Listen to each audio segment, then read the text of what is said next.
Donc, prophétie, wana, que Dieu m'entende. Que Dieu m'entende, Dieu m'envoie. Soit prophétie, wana, solo. Alors,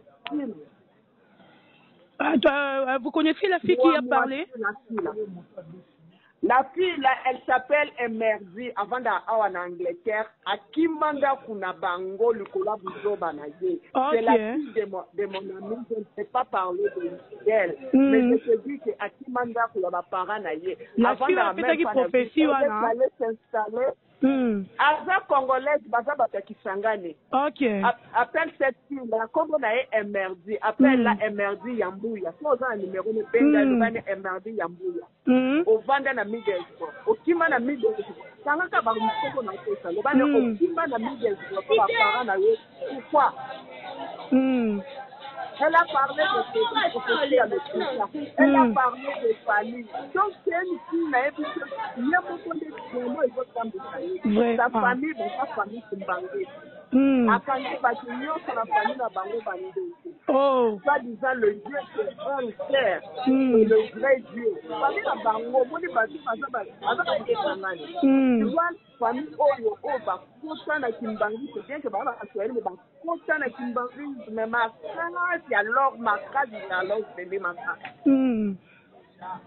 Elle s'est révoltée. Akangi Badio sur la famille de maintenant, elle est allée s'installer dans le village, mon côté, c'est la fin, comme la village, tout à l'heure, la famille. C'est ma fille, c'est ma fille. Donc, pour que les gens le elle parle de des histoires et des histoires. C'est une fille moins sérieuse. Vraiment. Si tu connais quelqu'un qui habite en Angleterre à Miguel, je te donne la ville. Middlesbrough. Donc, M-I.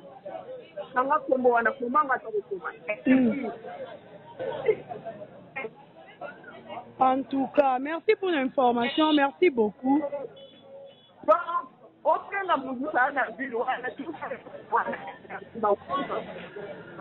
Ce n'est pas une bonne chose.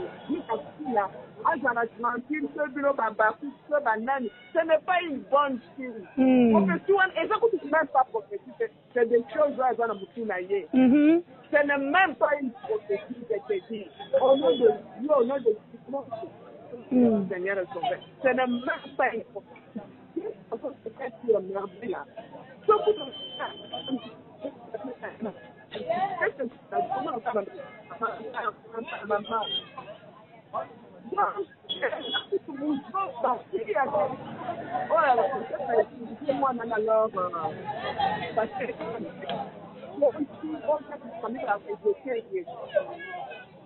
En tout cas, merci beaucoup, maman. Je suis à l'arrêt de transport. Écris-moi sur WhatsApp avec mon numéro ici. Tu m'écris sur WhatsApp, comme ça je vais vous rappeler dès que je serai libre. Donc, ce n'est même pas le problème. C'est une faute. D'accord, maman. En tout cas, merci beaucoup.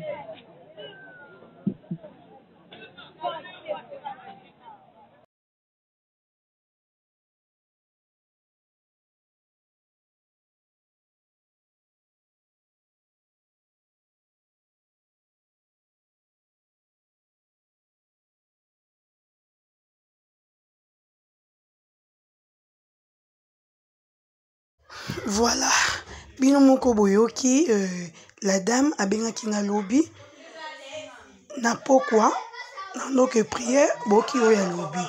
Donc batutu o batiaki prophétie wana na mitema bokaki mitema pasi koyoka prophétie wana sur sila orke mutu apesaka prophétie wana aza na problème ya mutu aboya même famille na ye à cause ya makambo na ye moko wana.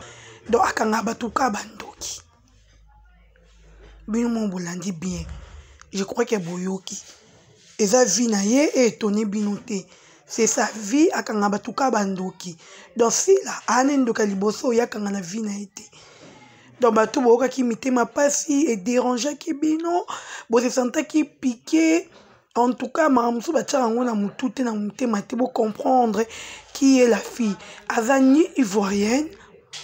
avant d'arriver en Angleterre, aza congolaise, aza mutu kisangani, baza bato famille kimbangiste.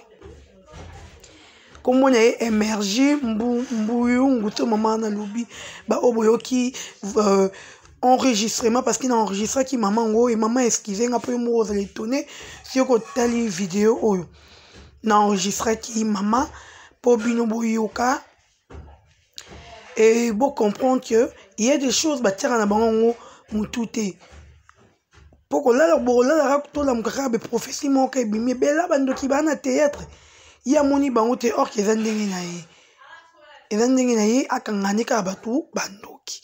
Donc, biso baba kuko tozala kimia. Restons calmes, tozala vraiment kimia. Likez d'abord vidéo, commentez, aimez et partagez. Tozala kimia, tozala kimia. Nous devons combattre ces azate. Ba prophétie pe ya lokuta ekoyara lisusu te. La fille est en ndenge na ye. Tala mutaboya famille na yake na avant na Londres mami contre la kati ya province à Londres ya suka.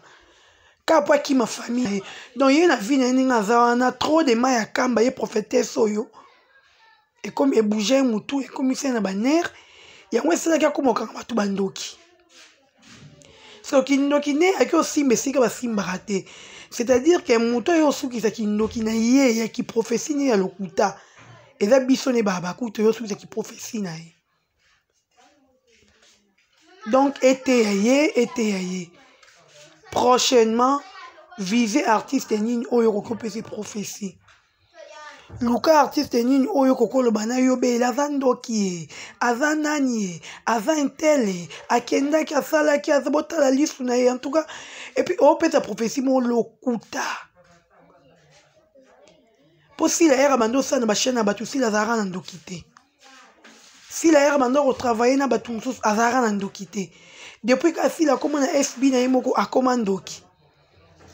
A commande baki, ça commande vous traitez de toutes les façons. Et ça la bien été s'il vous plaît. S'il vous plaît tout que loko maman prophétesse limiter mon ronayo. Karambanga na yo en tout cas limiter mon ronayo. Limiter pendant mon ronayo bimana na mambasi la maman prophétesse. Le tikana nous si la limiter mon ronayo ba tout basé ba son ando tangelo même ba comme ba Christo bazo mi bomana. Et les kelo. Olo que la solution mutake Dubai car roya na retour boba que l'MPC mbasu. Muta sali boya ko sala ka be maman roya be MPC mbasu. Bali rélévation mutute recherche fou maman prophétesse o que no sai la bisi wana yo boy recherche wana oya na recherche ki aussi la zandoki. Tala nde ba vérité comme ba yo nendoki. Po muto akanga famille na ndoki c'est yene ndoki. Okanga papa nona maman nona bandiro ndoki. Oboya bango pona kindoki. Okima même na kati ya kimbangiste oba kimbangiste kindoki. Kimbangiste to yebi ke bandoki be existarate kuna yo koma okanga bandoki. Tala niveau.